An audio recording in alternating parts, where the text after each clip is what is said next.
Halloween forever.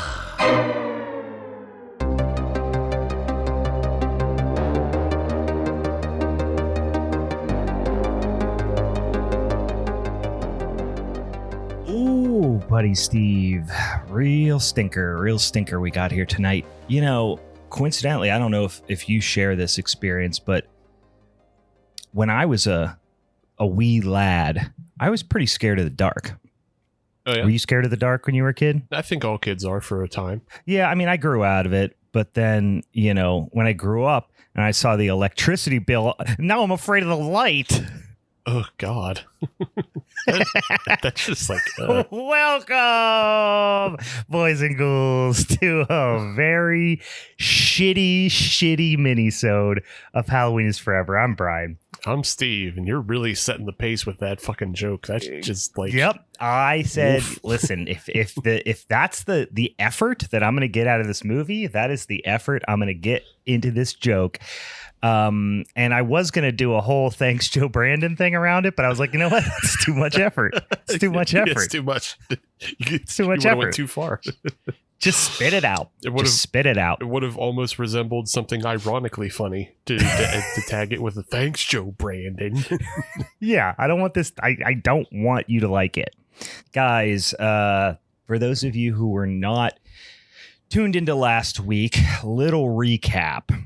We had an ordeal. We were supposed to have a guest. Unfortunately, that guest had to back out last minute. So Steve and I ended up doing one of our little tag team, almost fatal four-way type situations, I guess. But we ended up having to turn it over to our social media friends and listeners to vote on what duo of movies we're going to win. And regrettably, I must inform you, my three-peat did not happen.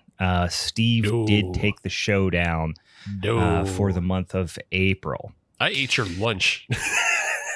Well, listen, nobody saw the movies that I like. That there's a real asterisk beside this. First of all, No, there a isn't. real asterisk Nuh-uh. because nobody saw the movies. They just voted on the list on you know. So it wasn't a fair fight.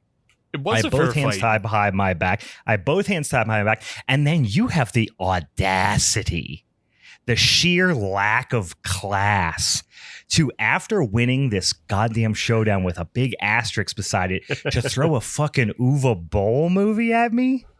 Well, That is against the Geneva Convention, my friend. we'll And get you're it. going. Hold up. It makes me wish hell Hold up. existed. Is what Hold I'm saying. Hold up. Yeah. We'll get to that in a second as to why I did this. Okay. But I'm not done celebrating my win.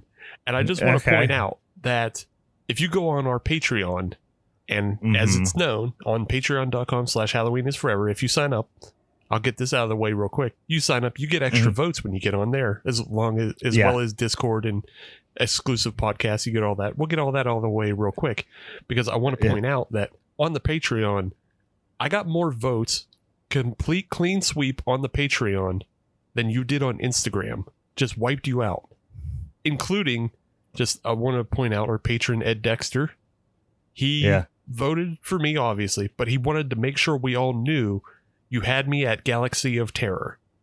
So it's just, I believe that it is Galaxy of Terror that put you over the top. Yeah, that it just beats everything, because it does. Yeah. Because it's a fun, crazy movie.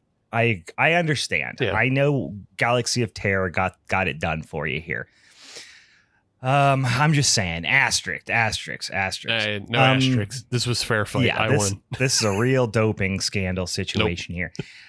But then again, I need to explain. I need to really portray the unforgivable action of, after that pivot that we had to have, and then you won, then you throw a fucking Uwe Boll movie at me, is just Bush League behavior. But I would like for you to explain to me why. I mean, I think I know why, but what specifically was your rationale for forcing me to watch Alone in the Dark from 2005? Perhaps, certainly by no stretch of the imagination, Uwe Boll's worst movie, but his most infamous movie. Yeah, not his worst movie. The reason why you get this movie is because, one, last time you threatened me. You threatened me. Is what it was. You straight up threatened I can't be held responsible for the things that I say on this podcast. And someday I'll say that same thing in a court of law. Yeah. But for now, I don't even remember that. I black out when I'm on here. Well, you did. You straight up threatened me. And two, I thought it was a little apropos because it combines two things from previous punishment movies from you. In Tara Reid from Crow Wicked Prayer and Stephen Dorff from fear.com.com. And it's a damn video game movie, which you picked a video game movie to defeat me, although that was an absolute piece of shit. That's not what won it for you last time around. And that's the other part is you were so rude about Dead Space that I said, let's give him some real trash then. He wants to threaten me and be rude. Well, then this is what he gets.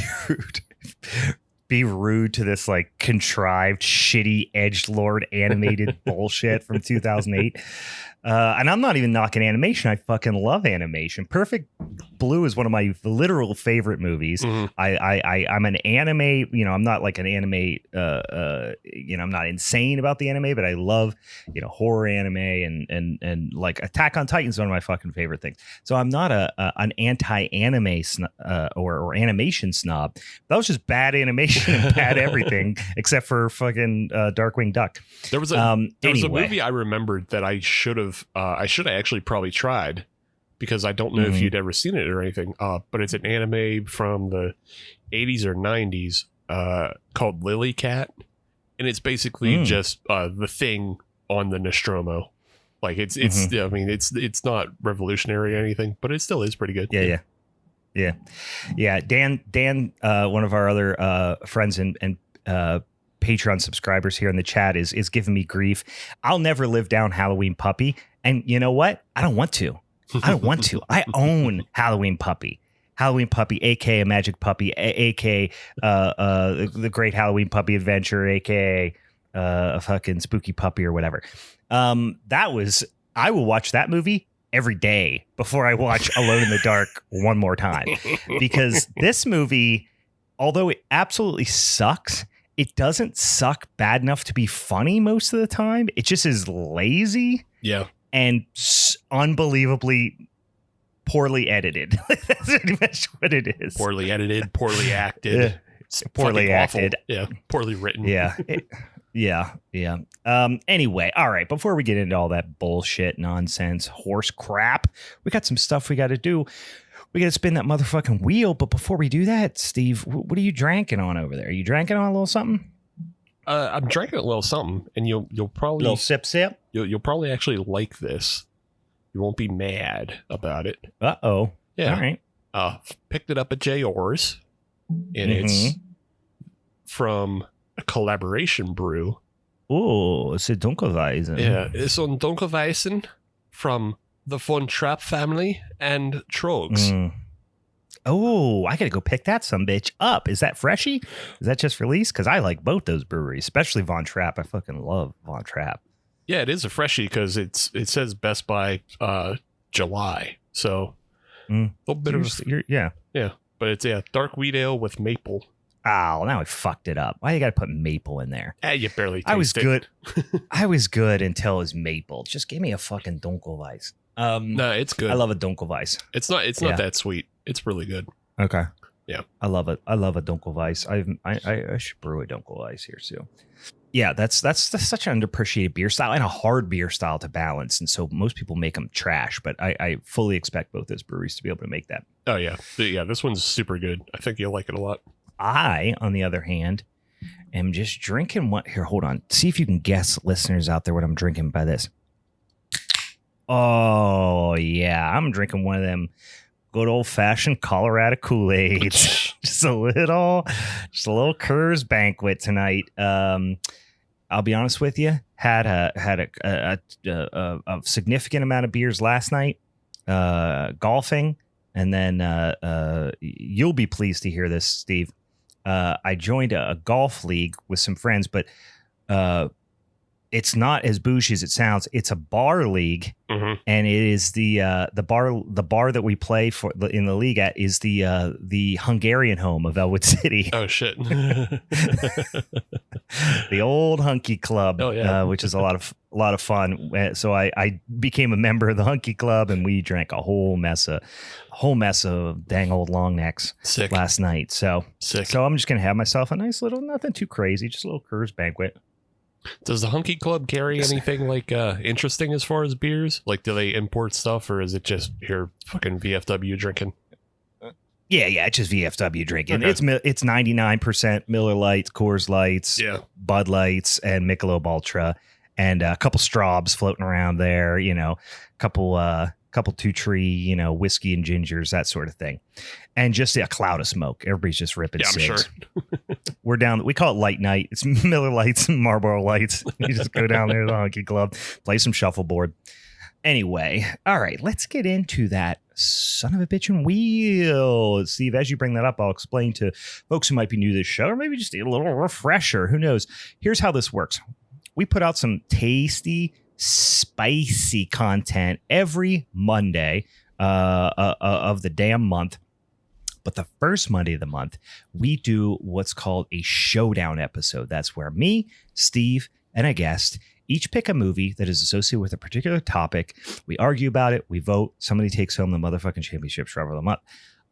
However, in order to determine what that topic is, we start out with a big old bank of topics. Now, these topics can be anything from a subgenre to a particular performer to a particular theme, whatever.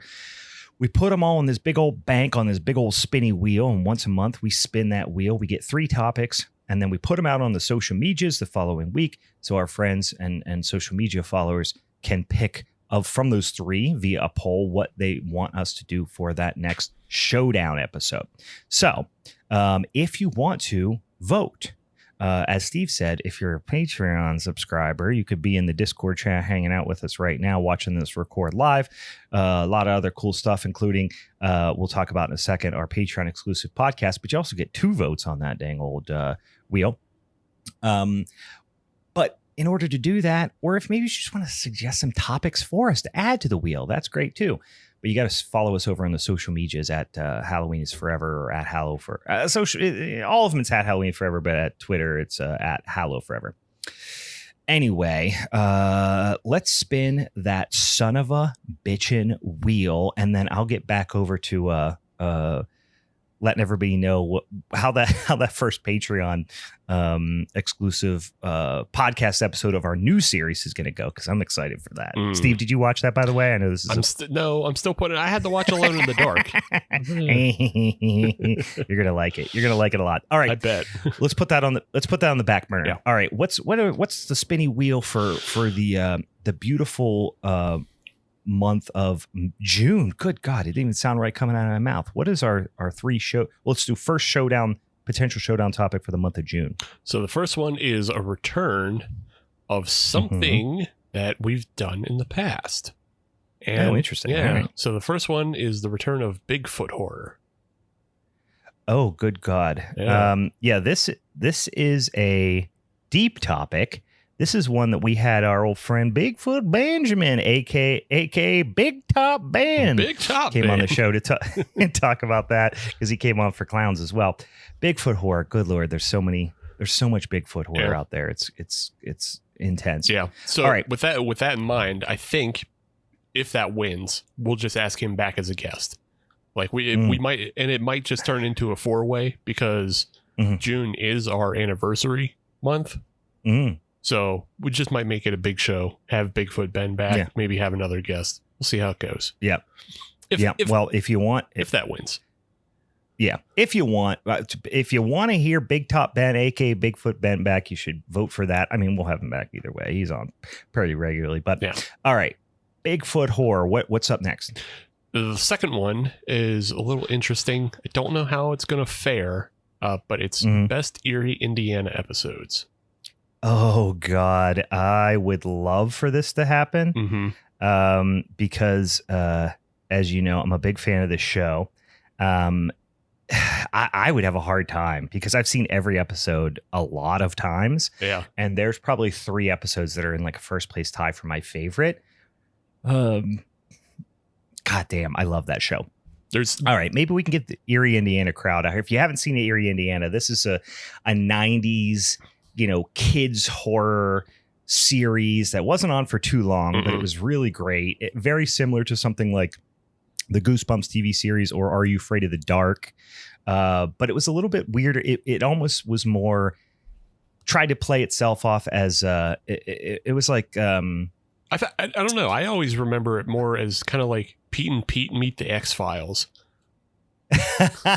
I like that a lot. That's a great analogy. I was going to say the Twilight kids version of the Twilight Zone. Sure, yeah, that too. But Pete and Pete combined with the X-Files is an excellent way of describing it. It's such a great show. It's been a while since I've watched it, but there's 2 episodes that stick out in my mind for a long time. One is the Tupperware families. Oh yeah, that I think was season 1, episode 1. If I'm not mistaken. Okay, that was very early. It was one of the first 2, at least 2 or 3 episodes, if not the first episode. Yeah. And then the tornado episode. Yeah, that was another great one too. I think that's not long after that. There's a couple other ones. There's a Halloween episode, if you will, where a dang old mummy comes out of the TV. I'm a sucker for a mummy. All right. So best Erie, Indiana episode. What is our third and final? This is an interesting one. And it turns this voting into like I don't know how it goes because the episode is best of Peter Cushing. Oh, Petey Cush. That's interesting. Yeah. Because he's been in a lot of freaking movies, and I guarantee you, I'm not even thinking of some of the ones, or will have forgotten that he was in some. So I'll have to go scour the IMDb if that one wins. Peter Cushing. That I could see that picking. I could see that taking it down with this particular set of topics because obviously very, legendary genre film actor, but obviously also has a really big fan base, even compared to maybe a Vincent Price or something like that, because of his involvement in the Star Wars franchise. So people obviously know him from that. Like probably majority of folks know him specifically from that. Although genre fans, horror fans particularly know him from 100 different great roles. But I have to wonder if like it's weird because I made reference to his character on the last episode. His Star Wars character on the last episode, but now here we are. He comes up on the wheel. The algorithm heard you. Can't taunt the wheel. No. All right. Well, in review, here's our options for the lovely month of June. Up on the social medias in the coming days, you shall see 3 to choose from: Bigfoot horror, best Erie, Indiana episode, and of course, best of Peter Cushing. So that'll be really, really fun. Dan's saying he's voting Erie, Indiana, so we already got 1 plus me. That's 2. We're off to a hot start on Erie, Indiana. I'm gonna campaign for that one. All right, a couple other things. Oh, and speaking of, I don't think he's Patreon, but our wonderful friend, who I saw in person, live and in the flesh, our wonderful friend Ian. Was I saw him at the Costco the other night, so we got chatting about the old podcast. But just shout out to Ian. Saw him the other day. We was chatting it up. Good dude. And what was the other thing I was just about to say? Oh, guys, we have a new Patreon exclusive podcast. As you all know, if you remember the Patreon, we've been talking about it a lot. But you know what? Go over and fucking do it. Pay your $5, and you get a whole download podcast. We did 10 episodes where Steve subjected me to all of the Fast and the Furious movies. Yes. I hate them. The podcast is very fun, but I hate those movies. And it ruined my life for, the better part of a year. So what I did is now your boy gets to pick, right, what the next series is. So I decided we are going to do Christian horror movies, but specifically we're going to talk mostly about like right-wing Christian propaganda type horror movies, which, you know, that kind of goes one and the same, I guess, in most instances or a lot of instances. But particularly, we are starting out with an absolute gem and a recent one. I watched it. It was a fucking pleasure. I think Steve's going to hate it. I'm very excited. We are going to talk about a movie from 2021 called Blood Pageant. And this movie has a very interesting cast. And spoiler, you're going to see it when you see the poster. If you bring it up, or if you bring it up on the Tubi or whatever, it's got Snoop Dogg in it. And I will tell you right off the bat here, as somebody who was previously pretty indifferent to Snoop Dogg, I'm now anti Snoop Dogg. Fuck that guy. This movie is the cringiest of cringe. It's so much fun. It's so fucking stupid. I can't wait to make fun of it. And like, this is honestly, of the probably like 8 like movies that I've watched that have considered to add on to this list. Yeah. This is not even close to the most fucking dumb and cringy and like you're just aghast that it exists. Yeah. I assume this one was kind of light because it's kind of, I mean, it is, but it's so fucking stupid. Sure, yeah. It's just so stupid. Yeah. It just, because they have like actual people in it, like Snoop Dogg. But they also have Stephen Baldwin, who's like notorious for making these kind of films. Yeah. And I was also just kind of like looking at the production credits and everything. And it seems like there's 3 directors on this film, which never happens. That's always a good sign. Yeah. That's always a good sign. Yeah. And one of the directors looks like he's probably just like a secular gun for hire. And then the 2 Christian writers insisted on also being credited as directors. Yeah. Oh, for sure. And a significant portion of the cast are plucked right out of like B-tier Hallmark Christmas movies. I mean, that's almost an oxymoron because you would think like all Hallmark Christmas movies are B-tier, but even among just Hallmark holiday movies, there are tiers, right? There are the ones they advertise and the ones they put on at 2 a.m. Yeah. This is most of the people in this. There's a couple recognizable people who have been in, but they are straight up they are all just come straight out of the world of Hallmark and whatever the America's fucking, whatever the one that's like, if you think Hallmark is too secular and you're worried you might see gay people kiss, you go over to like America's whatever station and they kind of are trying to recreate the Hallmark thing. It's where shithead DJ from Full House went. Yeah, I couldn't remember if it was Winnie, Candace Cameron or if it was it's probably also Melissa Joan Hart, but like they both do that. Yeah, I don't know about Melissa Joan Hart. I'm 90% sure Candace Cameron and Winnie Cooper from the Wonder Years, whatever the fuck her name is. I think they went over there because Hallmark Channel was too secular for them. Like they think Amy Grant music is too secular. You know what I mean? They really, really want to have leashes around their neck. Yeah. So we haven't gotten into that realm, but it's fun. It's fun and so stupid, and everyone sucks. Snoop Dogg, I can't wait. All right. All right. So if you want to watch this along with us, you want to hear us discuss Blood Pageant from 2021 and a bunch of other fucking weird Christian horror and sci-fi movies over the course of the next, 9 or 12 years, go subscribe to the Patreon, patreon.com/Halloween is forever. It's going to be a lot of fun. I can't wait. All right. Now let's get into this fucking movie, Steve. Tell us your I'll hand it over to you. Let's talk about Alone in the Dark. Hell yeah. I got some things to say. So Alone in the Dark from 2005, directed by Uwe Boll, Dr. Uwe Boll. What a fucking asshole. Doctor of what? I don't know. It's not medicine. I know that. Yeah.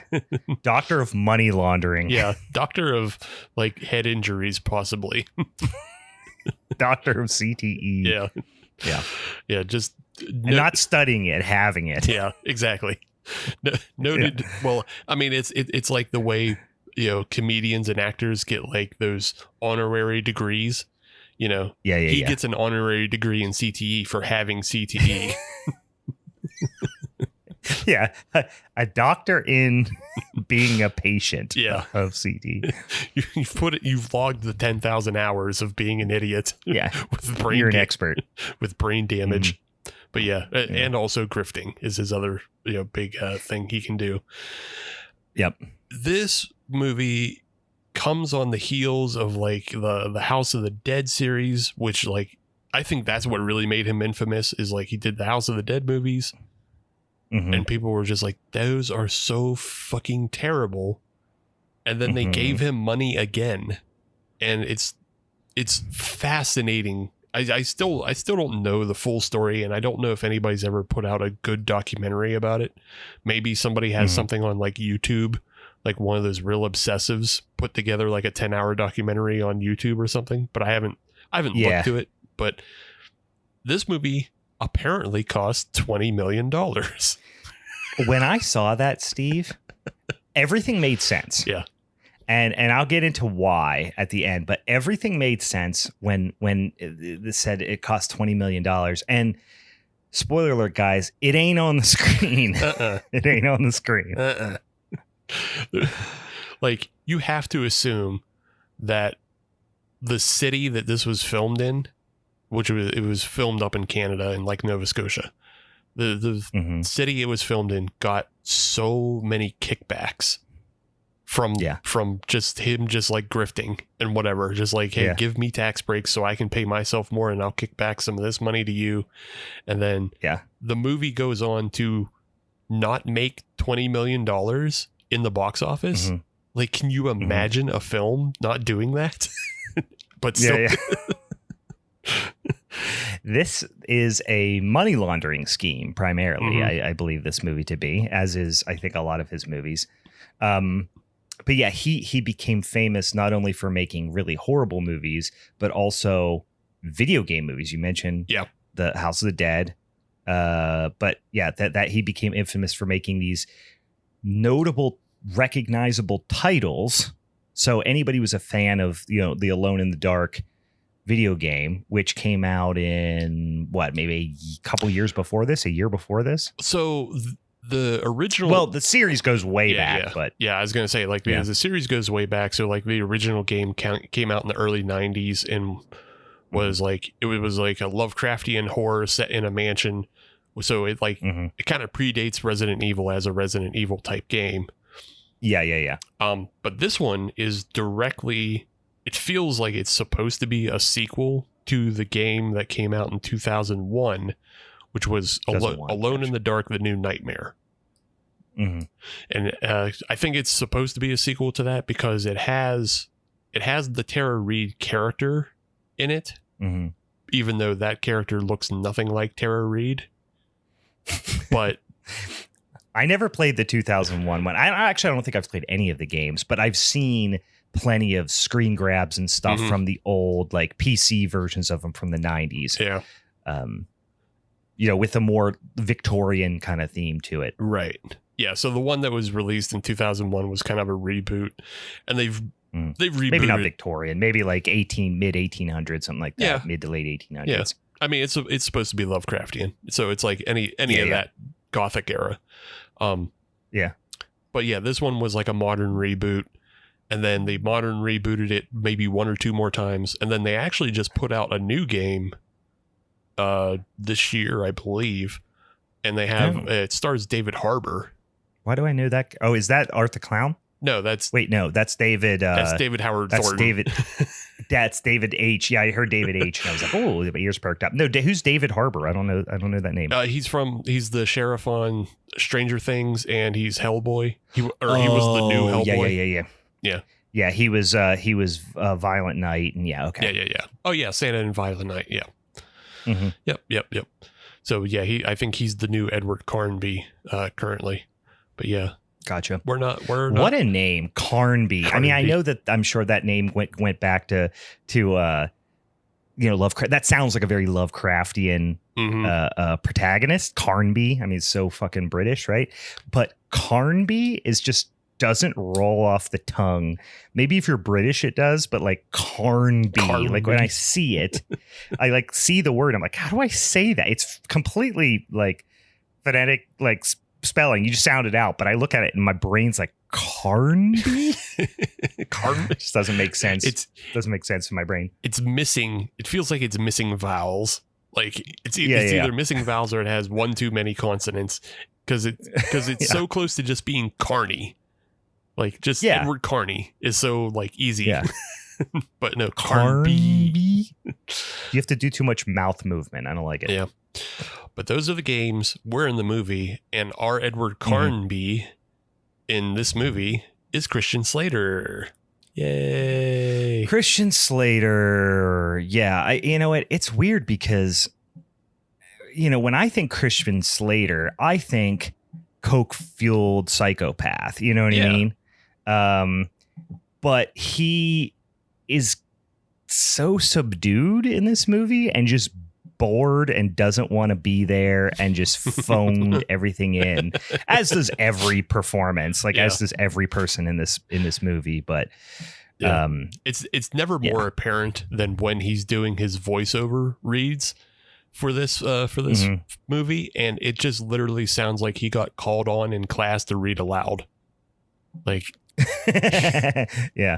yeah, he's just like, I'm gonna do my reading now, and I'm gonna read my paragraph and popcorn Tara Reid.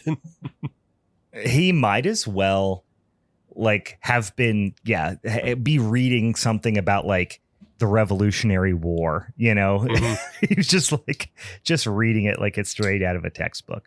Yeah, and to his credit, it's fine because it doesn't even make any fucking sense what he's reading. Like he's just reading gobbledygook. Oh my god.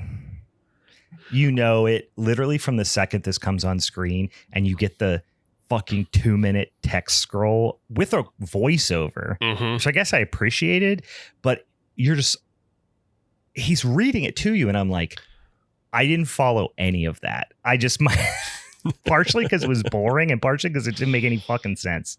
Yeah, this movie, I've only seen it once before, like around the time it first came out, like probably a year or two after it came out, because it was on Cinemax at whatever one point, you know, or Sci-Fi Channel. But like I haven't seen it since, and it just really has aged like fucking mayo in the sun. There is just so many wrong things about it that it's like it is shocking that this was supposed to be a major theater release at a time.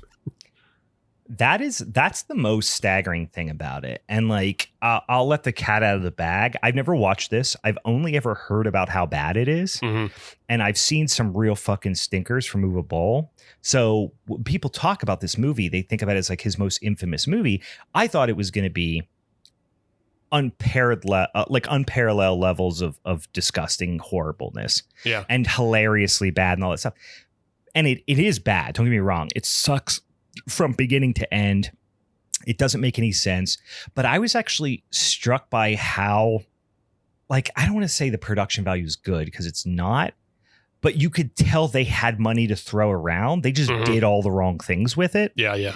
And overall, I was just like, this is bad and inept, but mostly it's just boring. And then in the last act, it just becomes nonsensical because it's just edited together in an insane way. And I was like, why is this so thought of as so unbelievably bad when this is not even the worst movie I watched this week? Like, it's not the top 3 worst movies I watched this week. But then I realized, oh, this was a $20 million, like, broad release. Yeah. It had a broad theatrical release and people were expecting, you know, a big movie. And then they got this. And I'm like, oh. So when I stumble across it on Tubi, I'm like, this is bad, but I guess it's not that bad. But if like you went into it, you know, I'm trying to think of another movie of the time that was, what was the fucking Vin Diesel one that we talked about last summer? Chronicles of Riddick. Or whatever. I mean, Pitch Black was a little bit before this movie, but yeah, Chronicles of Riddick. You know, if you went into like those movies look like Citizen Kane compared to this. Yeah.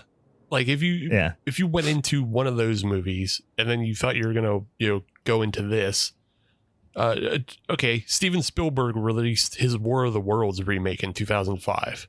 So same year. The Amityville Horror remake with Ryan Reynolds was also 2005. Yeah. So both of those movies are serviceable. They're fine to watch and all that. And then you say, well, surely if they can release, those in the theaters and they release this in the theater, it'll be of similar quality. And then you sit down and watch this and go, what the fuck am I? What? What is happening? I picked the wrong movie. Yeah. What the hell? I'm blanking here. What was the series? I keep wanting to say Blood Rain. It's not Blood Rain. What's the series that came out where it was all the vampires versus the fucking werewolves, and it was something Underworld. Underworld. Yeah. So the Underworld franchise, for whatever reason, I just saw every one of those movies when they came out. Okay. I don't know why. It was just like there was never really anything else big, and I would just go watch them. Right. Those again look like fucking Apocalypse Now compared to this. Yeah. Now, Blood Rain is the other series that Uwe Boll makes. That's why I couldn't get it out of my head. I was like, another goddamn karate vampire bullshit, but that's Uwe Boll. I think this one has like the most infamy surrounding it because it is kind of the last film he gets big name directors to be, or big name actors to be in. Yeah, after this, like nobody gives a shit. He does a film called In the Name of the King, which is based off another video game, and it has Jason Statham in it.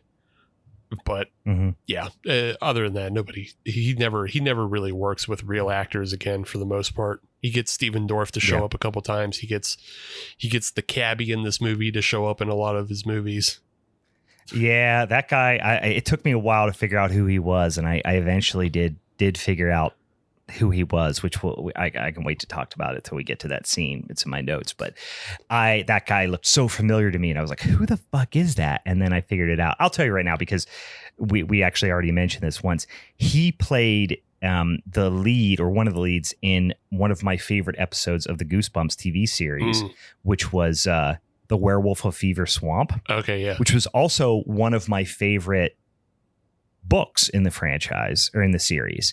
It was actually a two-parter on the TV show. That was like one of the big two-parters, Brendan Fletcher. And I was like, where the fuck do I know that fucking kid's face? I know him. And I went back to like one of his very first credits. And I was like, there it is. That's where I know him from. Well, we've also featured movies with him in the past as well, because we've done Blood Rain 2. Yeah. And Freddy vs. Jason, which he's in both of those. Yes, he's Freddy vs. Jason. That's where most genre fans will probably know him from. And then, alongside Scott Farkus in Blood Rain 2. which Scott Farkus works with Uwe Boll a lot as well. A lot. Yeah, they are Uwe Boll regulars, which is maybe the worst insult you can say to an actor, I guess. I don't know. Hey, they're cashing checks, whatever. Make a fucking living. If nobody else is paying them, why not get paid by this crazy fucking German, Like, I remember in that Blood Rain 2 movie, which was disgustingly bad, that like Scott Farkus actually didn't do it, but like he delivered a performance. Yeah, he does okay. Yeah. Yeah, he's a pretty good actor. Yeah. Everybody else in this film, they know not to try. That's the difference. Is like, Zach Ward, who we're calling Scott Farkus, but he'll try. Christmas Story Scott Farkus. He was the tall bully, by the way, if you don't know who Scott Farkus is. Yeah, he shows up. But yeah, like he'll try, but everybody else in this film, like they knew not to try. They're just like, we are here to cash checks. Stephen Dorff. Yes.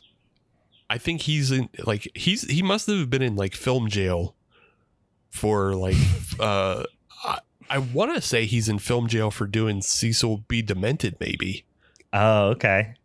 I was like, who did he try to out? Did he like piss off Harvey Weinstein or something? Like, why did he never get in anything? Yeah, because he did Blade in '98, which Blade was, everybody loves Blade. That movie rules. Great. He's great. He's a great bad guy. Yeah. And then a great bad guy of the time. He's very of the time, but still, I think he's great. Yeah.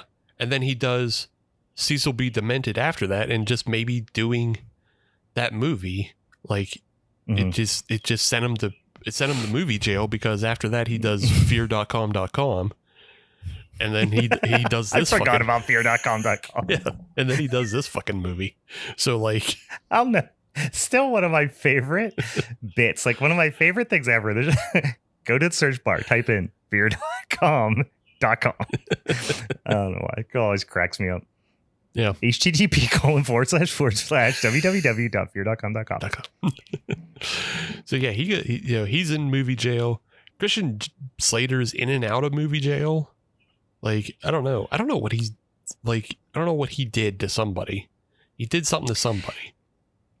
He feels like he maybe killed a person. Like when he was drunk, he pulled a what's his name? Not Matthew McConaughey. Who's Ferris Bueller? What the fuck? I can't remember his name.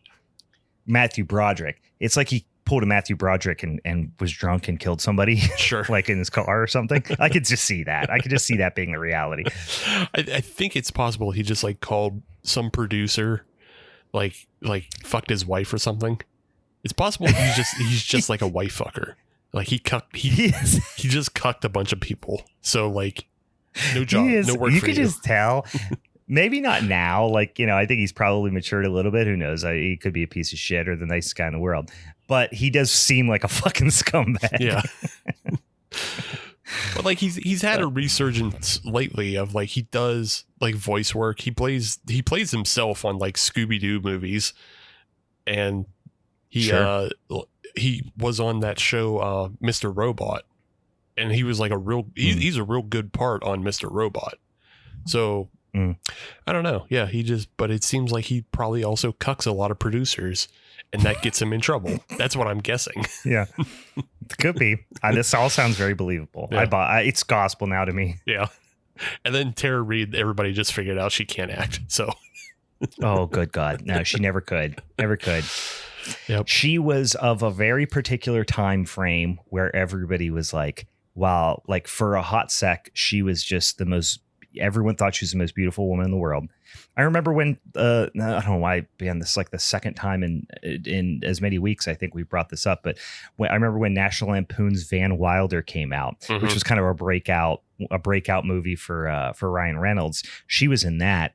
And I just remember watching that in college and everybody being like, oh my God, dude, she's so fucking hot. Like that was just of the time, like in the early 2000s, she was the shit. But then, yeah, they realized really quickly she couldn't act her way out of a paper bag.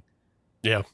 It was the goddamn Coen brothers who did this to us because she plays a small role in The Big Lebowski.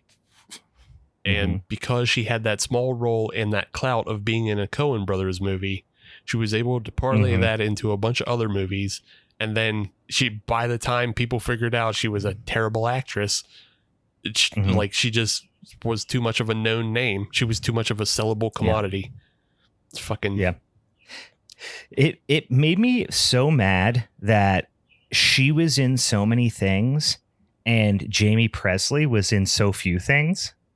Because Jamie Presley, I mean, no, not so few things. She's in a lot of movies, but like, and like she's had a fantastic career. Don't get me wrong, but like the fact that Jamie Presley is not as well known as Tara Reid, makes me sad because she's genuinely hilarious. Yeah, and I feel like was the other kind of like it girl of the time that comes to mind for me. Yeah, Jamie Presley and Brittany Murphy. They all would have been. And Brittany Murphy. And she was a few years before that, but still, they're all right in the same window. Yeah, they all would have been of the same time, competing for the same roles, essentially. And but yeah, you're right. Jamie Presley's a fucking scream. Like, she's hilarious. She's so funny. And Joe Dirt, like, she's so fucking funny. Yeah. I mean, she's great and everything, but... Yeah. So, yeah, they would have been competing for the same roles, but yeah, it's a shame that, like, Jamie Presley just didn't like break out further, and I don't know, even wind up doing Sharknado movies. Maybe that she might just be too smart or have too much pride. Yeah, it's possible. It's very possible. But I just would have liked to seen her in more stuff. Is all. Yeah, same.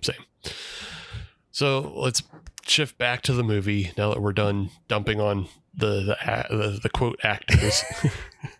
we get that shitty crawl.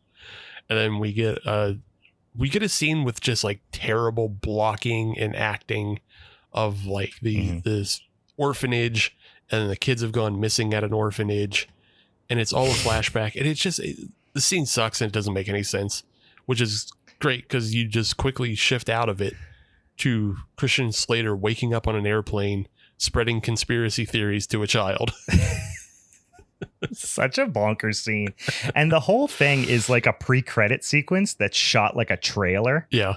Like the whole thing, you're like, what happened there? And then the the title card comes up. And and then you get this kid like basically just like being just a regular curious kid. And Christian Slater's like, everything is scary, kid, and you're going to get murdered by monsters. And it's just like, why would you say that to a child on a plane right now? So he's like an unhinged fucking character right off the bat. Yeah. But not in a fun Nicolas Caged way. No. In like a snarky, like if somebody was trying to make David Spade an action hero. Like it's so cringy. Yeah. It's you have to think about like how many times these kind of conversations happen in real life where like a kid is on an airplane and just happens to talk to the person next to him in the seat, and he starts getting told like a bunch of anti-vax information or like hollow moon theory. It's essentially straight to hollow moon. Yeah, it's essentially what's happening here. Yeah, they're like, hey, where are you going on vacation? The person's like, kid, the Jews run the media. And you're like, what? What does that mean? Don't talk to strangers. Kid. Yeah. This is an important lesson for all parents. Don't fall asleep on airplanes unless your kid is in between both of you. I was gonna say, make sure your kid is in the window seat. Yeah. Not in the aisle. Don't give them a chance to talk to strangers, because people on airplanes will say back shit stuff, especially if you're flying Spirit or Southwest. Come on. Oh yeah. You just got maniacs. Yeah, they're wilding out. That's maniacs on those planes. Right after this airplane, we go right to another voiceover. We've already had a long ass fucking text crawl, and now it's to another expository voiceover of like, that kid, you think I'm being mean to that kid, but I'm not, because there are monsters in this world. Okay, is this the one where there's like the background music is this weird sexy saxophone music? Yes. Yeah. Yeah, it's so strange. It's like so weird and dissonant. I just wrote down it's like something a whale would listen to when I was jacking off. It's whale bait music. Yeah, it's just so creepy. It's like porn music, but it's like it's like this whiny sax. It's horrifying. The music is so fucked on this movie. Like it's all fucking it's all bad and crazy. But then there's like some real like third-rate new metal later too. Like it's just all over the fucking place. Yeah. We can talk about the soundtrack when we get to the end, just as like a note about some other, I'm assuming, grifter shit they did. Yeah. But yeah, we'll talk about that when we get to the end. This scene that we get into, we get introduced to Brendan Fletcher as a cabbie, and apparently Christian Slater is being followed by some guy. And it turns into just this extended Steven Seagal movie action sequence. Yeah. And that's just how they pad the time with this fucking nonsense scene that explains nothing and it has almost nothing to do with anything. No. And the guy who's chasing them like really isn't of any consequence for the rest of the movie. You think maybe the cabbie's going to come back later? No, none of this. This movie is like a series of vignettes that are unrelated. Yeah. that share some characters. Yeah, they share some characters, they share some thoughts. Yeah. Like it's like naked. It's like reading Naked Lunch. Like you could just open it at any point, start reading, and it makes the exact amount of sense as if you start at the beginning. Yeah. It has, you're supposed to be setting up Carnby as like, the tough guy hero, but he more or less paranormal investigator. Yeah, paranormal investigator, but also he's a good fighter and a shooter. So like, and also is maybe has superpowers. Possibly with the way he jumps up. He's off also the floor. potentially the Punisher. Yeah. Not even the Punisher. Like that's even way more superhuman. Like he's potentially Neo is what he is. He's potentially. I was going to say Neo. Yeah. He doesn't stop bullets, but he does Neo type moves. Yeah. Like they're definitely biting. They definitely try to bite a lot off the Matrix in this movie. Yeah, absolutely. Because I mean, he shoots barely recognizably, but yeah, he shoots through a block of ice in bullet time and follows it up with another bullet, and then like it. I don't want to compliment the movie, but it's almost a good like Wish.com version of bullet time they do, where it goes through the ice block and then it reveals the crowd and then it goes through the crowd. It's like it's an okay, but it has no business being in this film, especially since it never gets reused. They never do that again. Well, they even do the like bullet, like the shell coming up and like loading into the chamber. Like it's fairly detailed. And I was like, wow, okay. Like I can see maybe while there's, I mean, this is so early on, like I could see where they're spending some money here. But again, like you said, nothing even remotely of this ilk happens again. Yeah. Like this is in fact, the gun like the shoot 'em up scenes from here forward are so painfully thrown together. It's like actually comical. Yeah, they're terrible. And they're mostly like, they're not even dominated by Christian Slater. They're dominated by all the soldiers. So there's no point in setting him up as an action hero when he doesn't really do any more action hero stuff the rest of the film. So nope. You have Stephen Dorff and his team of goons to do all that. They wanted this to be so many things. It's fucking baffling and fascinating. But so from what I've read, it's possible at one point there were 7 different scripts for this film, just all like bumping into each other.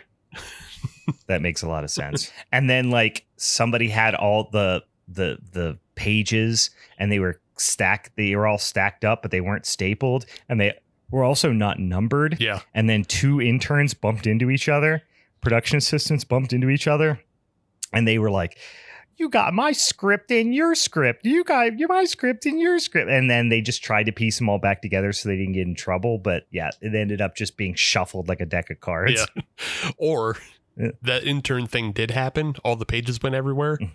And then Uwe Boll just picked up a handful and said, yeah, these are good. They were that, yeah. He's like, this is this. We take this. Okay, shoot. Everybody, places. We have 5 hours to finish the movie. I was on a coke binge for 3 weeks. Sorry, finish the movie, please. Premiere in 5 hours. Let's go. That's what it feels like. I think I even wrote that in my notes at one point. It's like it's like they came up, like they didn't realize they were out of time until the last day of editing, and they had an entire act to edit. Yeah. And they just threw everything into the fucking software, pieced it together as much as they could. And then it was like when the time's up, the teacher's like, you're done, pencil's up. And they're like, well, I got to hand in what I got. Well, this is what I have. And hope for the best. This is what I have. Score it. Yeah. See what happens. Yeah. Hopefully I get an 86 and pass. We'll see. Yeah. The other possible explanation for this film being $20 million is that Uwe Boll shot it in sequence. And so he shot all this stuff in sequence. Then he cuts to the scene on the boat. Then he cuts back to the museum and just has to like leave the boat out in the middle of the ocean, just like accruing until he's ready to shoot the next scene on the boat. So like he just doesn't understand how to shoot a movie efficiently. And he's like, I don't have to do that. I have $20 million. Right. That's so much money. That's almost all the money. Yeah. So he just left a boat parked in the ocean for 3 months as he filmed the other parts around it and then came back to it. Yeah. But yeah, we get introduced to this Hudgens character who we're told about in the beginning text crawl. He finds a box at the bottom of the ocean, and then the box is full of monsters and other stuff, I guess. I don't know. I wasn't actually sure what happened there. I still don't get it. I assume the monster, because he pulls up a big ass. So the guy who owns the boat that pulls it up for him is the guy that works in the mailroom and talks to Buddy the Elf in the movie Elf. Yep. And he's, and he's like, hey, I'm 26 and I ain't got nothing to show for it or whatever, but he looks like he's like 50. He's the boat captain, which frankly is the role he was born to play, I feel like. But yeah, he brings up just an old gnarly chest, and then they're like, it's made of solid gold. And that makes sense as to why the crooked captain of the boat and his crew want it. But then they're like, why would they make it out of gold? And they explain that the monster inside is like controlled by the gold or something. I don't understand. I didn't get it either. Like, so if he has the thing in the box, that's the thing. They never really show what's in the fucking box, right? Like, no, it's the monster's supposed to be in the box. Okay. Because it obviously pops out and kills everybody. Yeah. Okay. So I guess the other problem I have is they talk about how the monsters are like around. They they already exist in the world. Yes. So, okay. So he has like this little, he has a puzzle piece MacGuffin is what he pulls out of the box. Yeah. And then he has to combine it with Christian Slater's MacGuffin later to open the door to the monster world. All right. Yeah. But why is there so many? Yeah. I mean, they all come through, right? But did it all inspired by, like, there's just one monster and they build it up like it's this fucking like Rawhead Rex type of thing, where it's just this one legendary monster that's been buried but in this instance in the fucking bottom of the sea, and it's going to come out.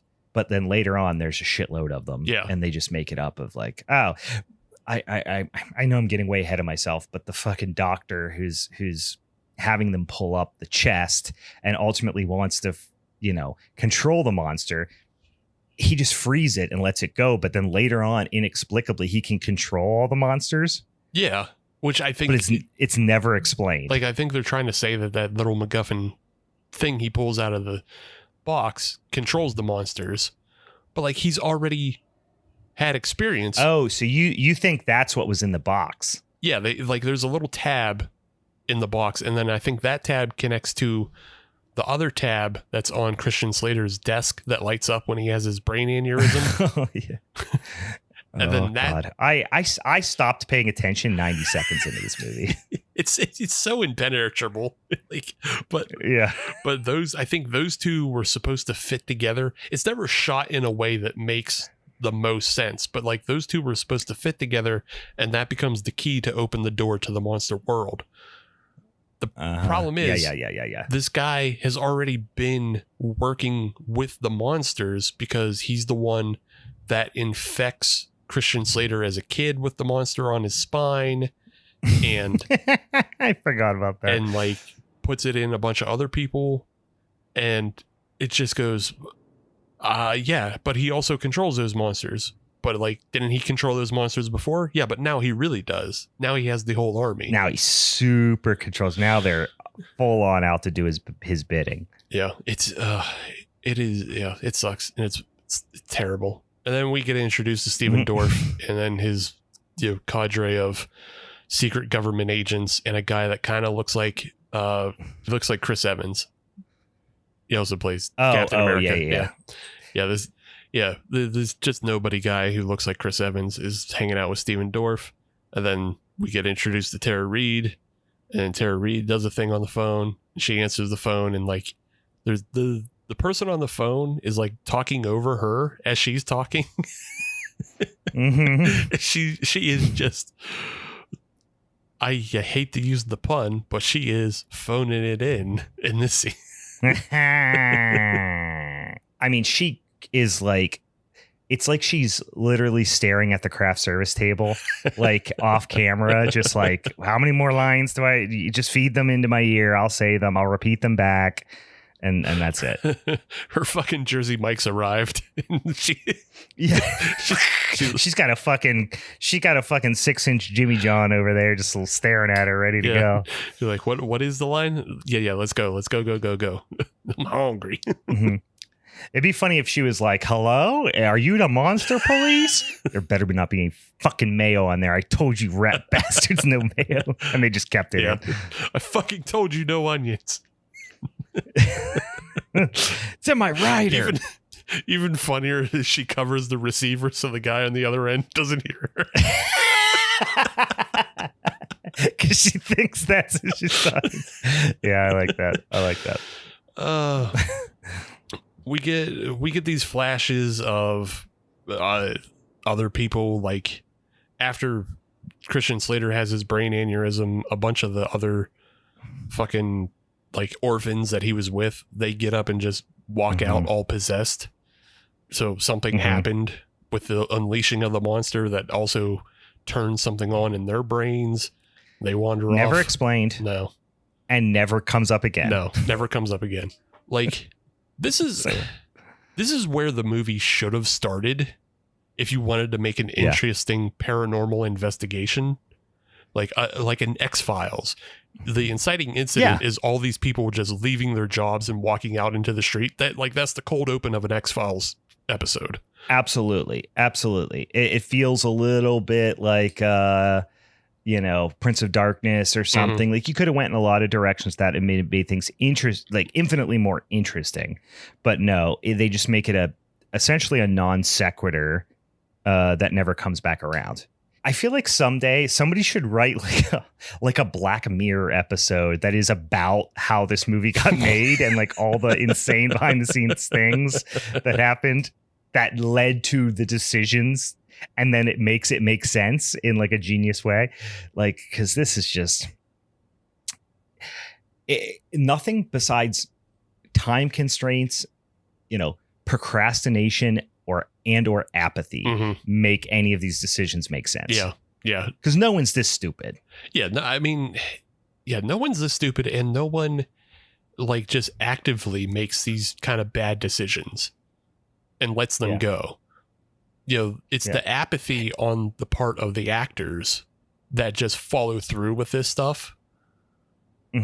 But like, it's got to be like just pure driven insanity of wanting to finish up as quickly as possible on Uwe Boll's part. I know we were just joking about how he shoots movies in sequence, but like, he is got to be super efficient, I bet, with just cramming 3 hours of footage onto a camera and then throwing it at a hapless editor and say, make movie. Please have this just giant pile of scraps, turn it into a movie. I've gathered all the resources. You make the movie now. Yeah. I will say one other thing that is a huge red flag for Christian Slater's character.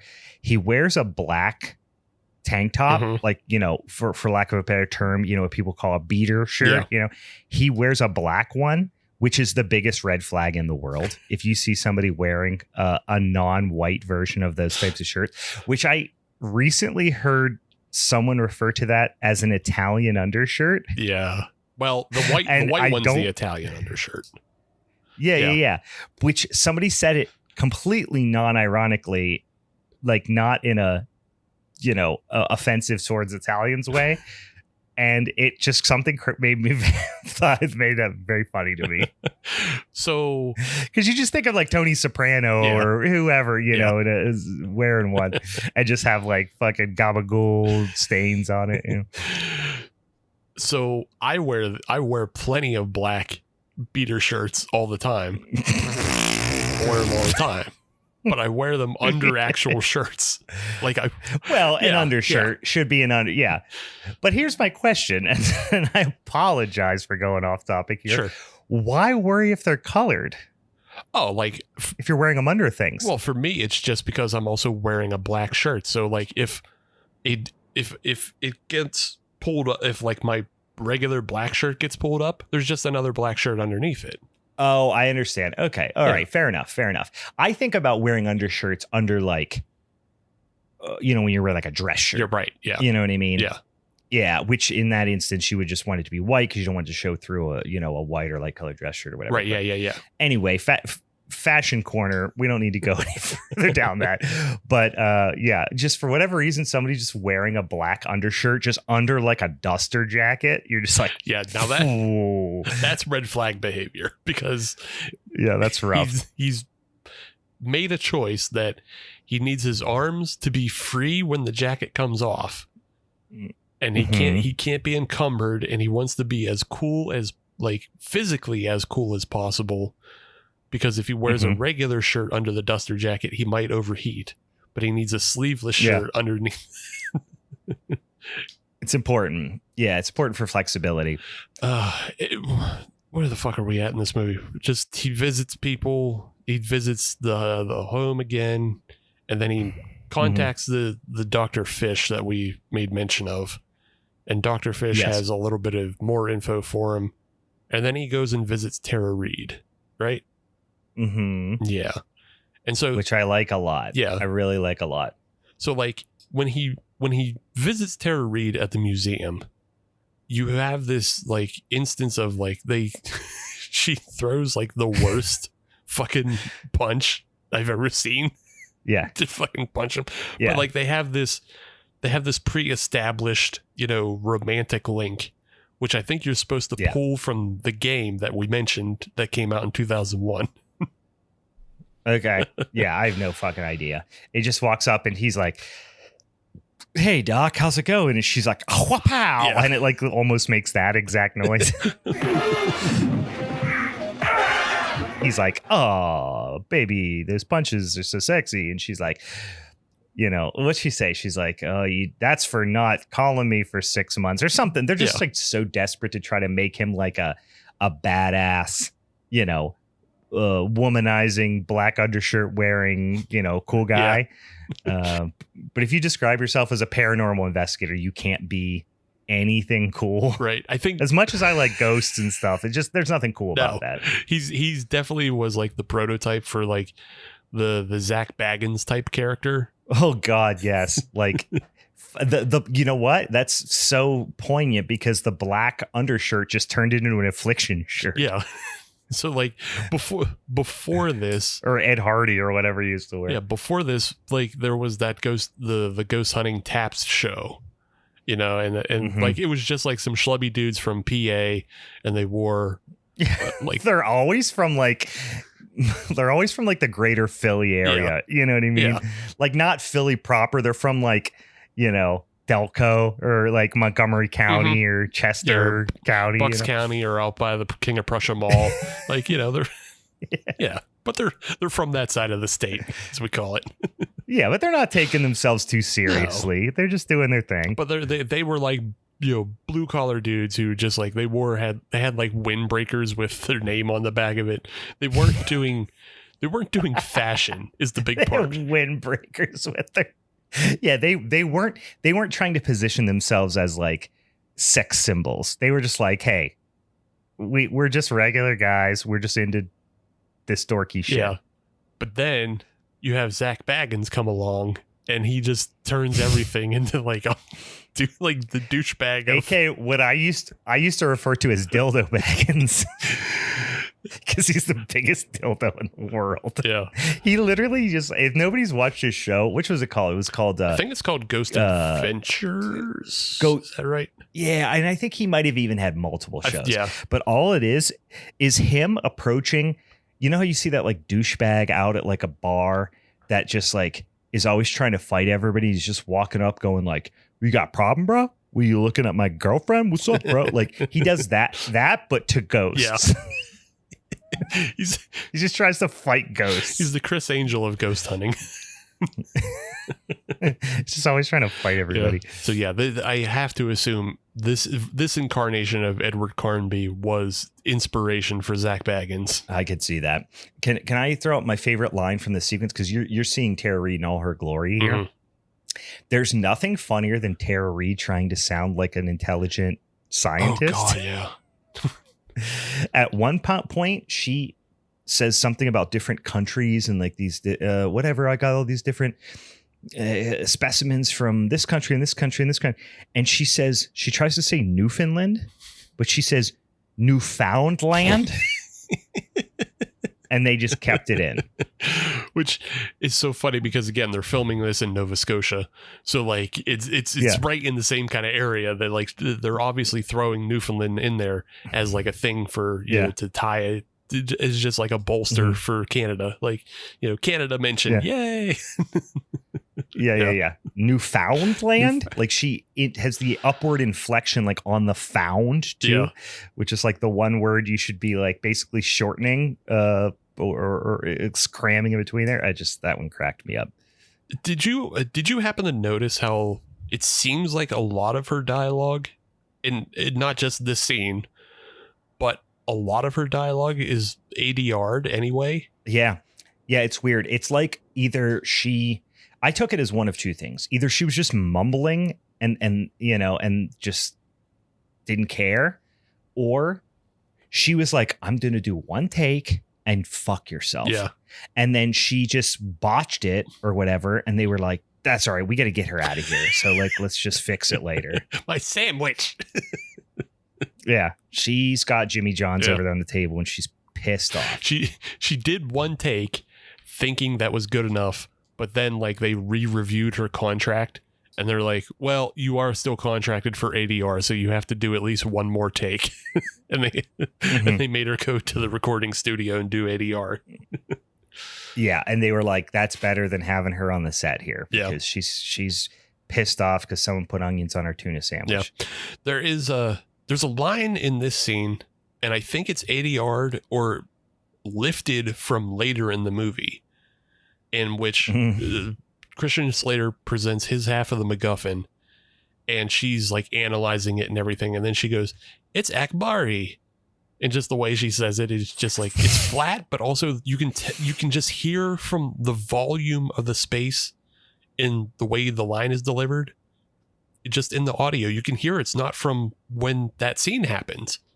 It's just from another point in time, and then she says the exact same line later in the movie when they're in the mine.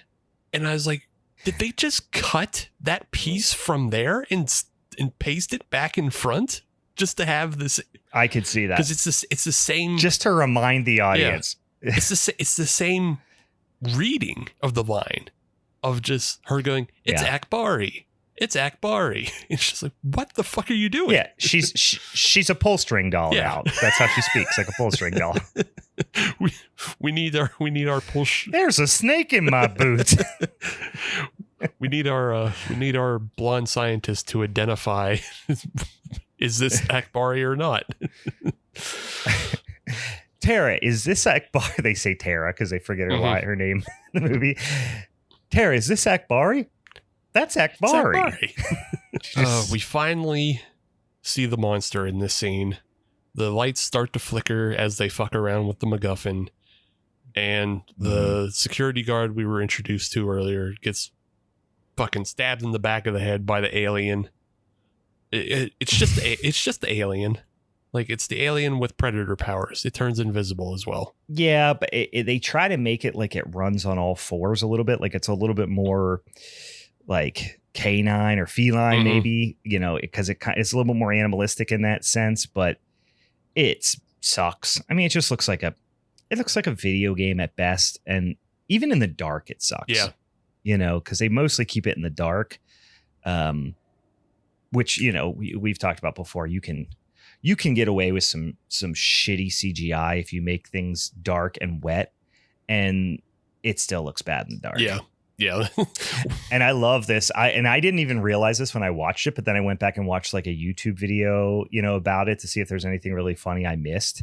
And this was one. I didn't notice at the time, but when he stabs the, like, you know, he plunges whatever that freaking like protruding spike into his head, you know, from behind, the creature is up on its hind legs and kind of just like does this like Ricky Bobby, like, I don't know what to do with my hands type thing. He's just like, it's like arms are floating in a very funny way. Yeah, it just has the stance of like just the way you would like model it in Blender or whatever. Like, here's the base pose, here's the idle animation for the monster. Yeah, it's a Street Fighter character, just like yeah, ready to do it. It's just bob and stance. Yeah, so you show its idle animation, but then you just include that in the movie because don't worry about it. Don't worry about it. None of this matters. None of this matters. They run away because now they're running away. Like Christian Slater isn't the action hero. He's running away now. So he's not fighting it. So why bother setting him up as an action hero? Yeah, before he was fucking Van Helsing, and now he's just a fucking dork that dating the dumbest person at the museum. My girlfriend's an idiot, but at a museum idiot.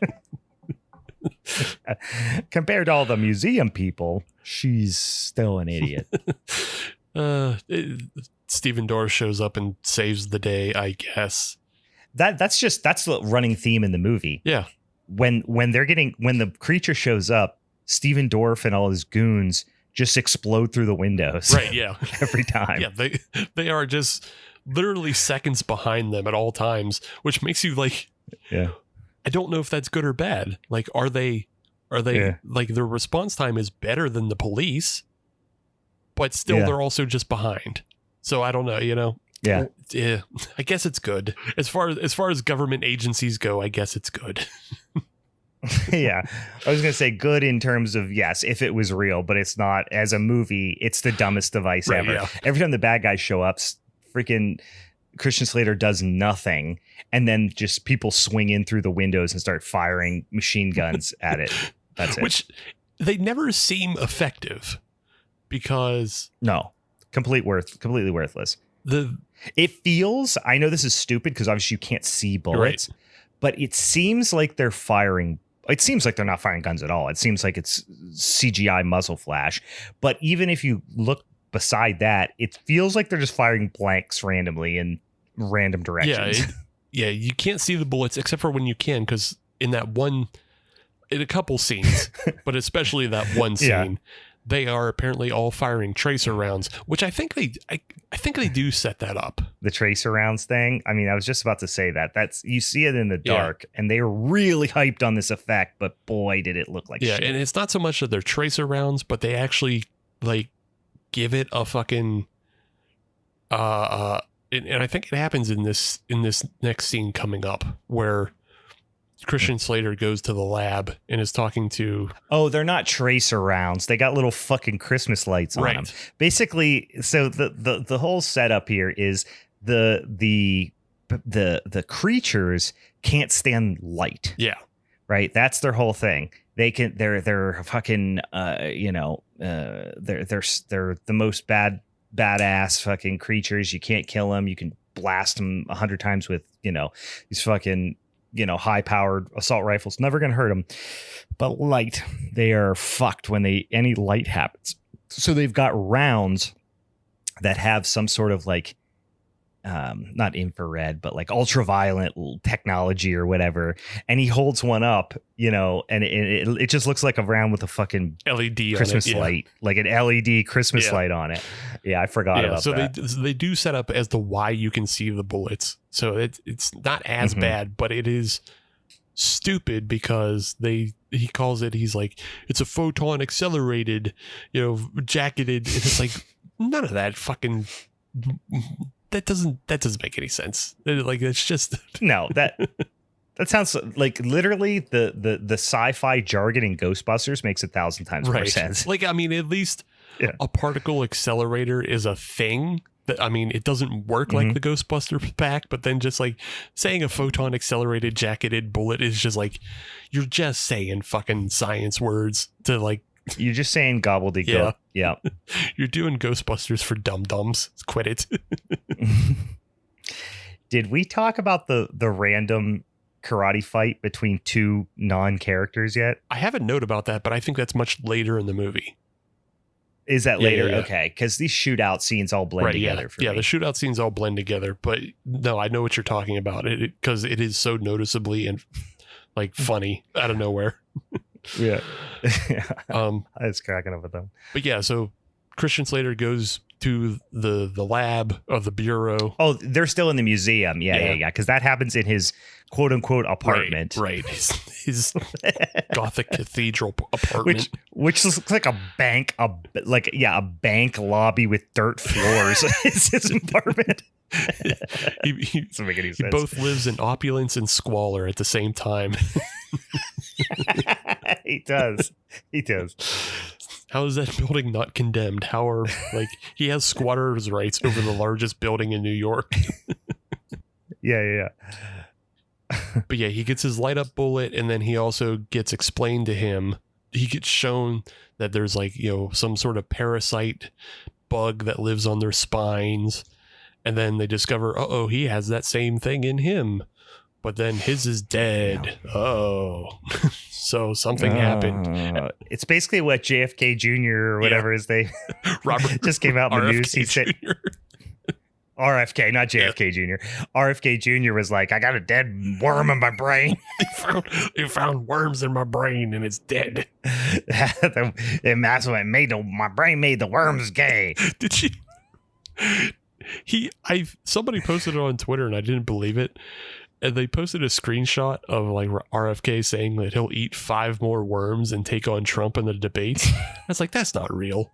And then I looked it up and it was real. He just said, I could take 5 more brain worms on and still beat Trump. What the fuck? I read an article. It's this parasite ate, it was real. Mm-hmm. I mean, he did have a brain parasite apparently that ate that really gave him brain damage. He's got a fucked up chunk of brain. So, and then people were like, I mean, that's really all you need to be president. That's all you need now. It's just a fucked up. So yeah, our fucked up CTE. Our top 3 candidates all have fucking some sort of brain damage, which is great. I love it. That's great. Awesome. But yeah, and then I guess Christian Slater also has this thing.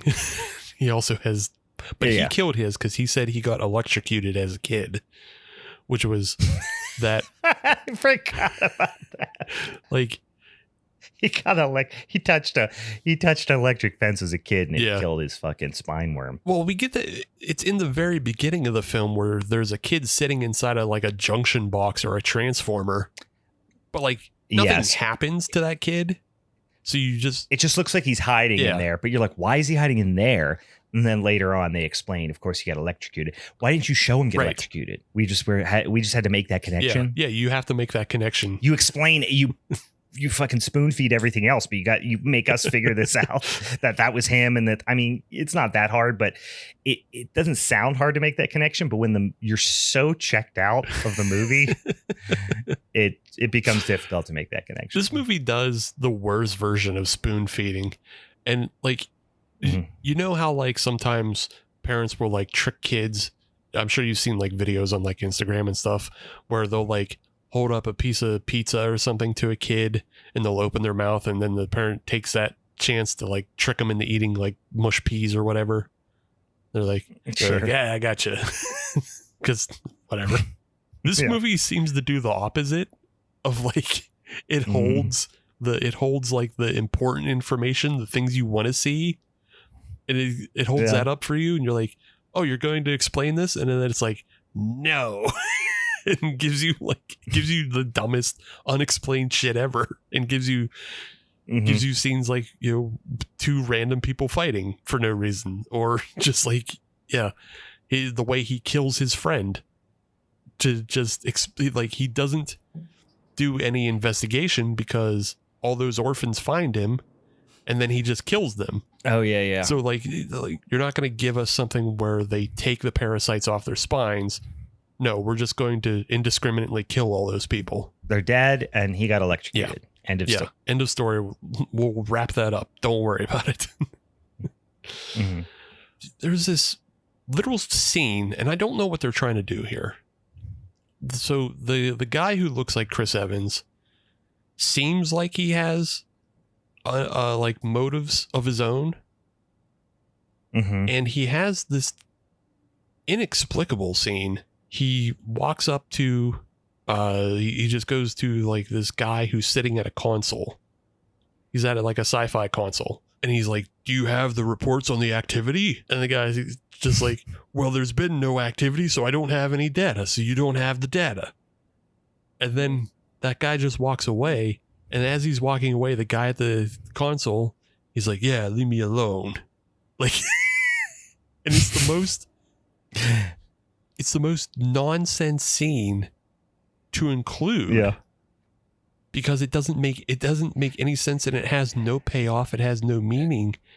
And like, it's between a character we've never met before and a character who is like 4th down on the importance list, if not 5th down. Yeah. Because he's not even the villain or anything. He's way down the line. He's Stephen Dorff's lackey. Well, and that's kind of where I don't even remember that scene, but I did get the distinct feeling that guy was gonna come up as like, oh, he's the real or he fed some information back to the fucking weird doctor, and that's what made him control them, or you know what I mean? I just thought that he was gonna have a bigger part, and it felt like they were setting him up for that, but it never happened. Yeah, it never comes to fruition. It just like they give all these like little hints that he might be a bad guy or something, but that's not what happens.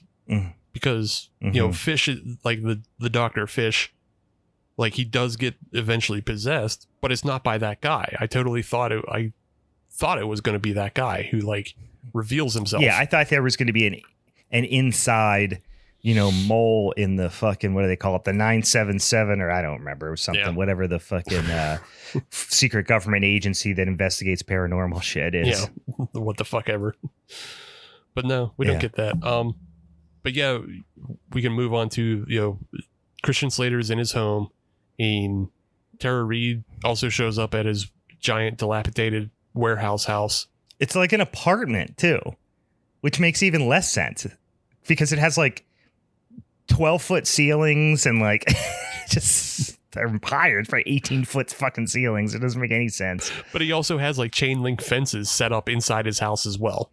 So like, so like that's his closet. He just like, I put up this fence and that divides the room up for me, but it still allows for like flow. Yeah, it's feng. I mean, it's abides by all the principles of feng shui, but it does look potentially like a set for a lesser WWE pay-per-view from mid 1996. Oh, no, it looks like ECW pay-per-view is what it is. Yeah, probably. It's ECW pay-per-view where they all come out behind the chain link fences and tatter drags. Oh yeah, it just looks like a fucking junkyard. Yeah. But yeah, so they're already there, and then the MacGuffin's there, so now the monsters are there, and then all the lights start flashing, and then a monster shows up, and this is the only time you see that there's any sort of effectiveness to the bullets, in that he shoots one of the monsters and then it dissipates in the dust. Which, it's the only time you see that happen, really. Like, all the other times, it just looks like they're shooting at the monsters and they're bouncing off the monsters and the monsters don't die and it has no effect. But you get it once to confirm for you the rest of the film that this works. So, sure. Yeah, I mean, I have a theory that they did that just so they could explain why the floor of his apartment is a dirt floor. And it's just supposed to be the monster dust, because that wasn't originally supposed to be his apartment. They just found this like big, like crypt looking area to shoot in. Yeah. And they were like, we're going to shoot in here. And then they rewrote the script 90 times. We're like, no, he's in his apartment. Why does his apartment have dirt floors? The monsters shit dirt. No, the monsters turn into dirt when they die. Oh, okay. There we go. Yeah, right. So he's killed a bunch of monsters? Yeah. No. Yes? Maybe. Just one. But it's a lot of dirt.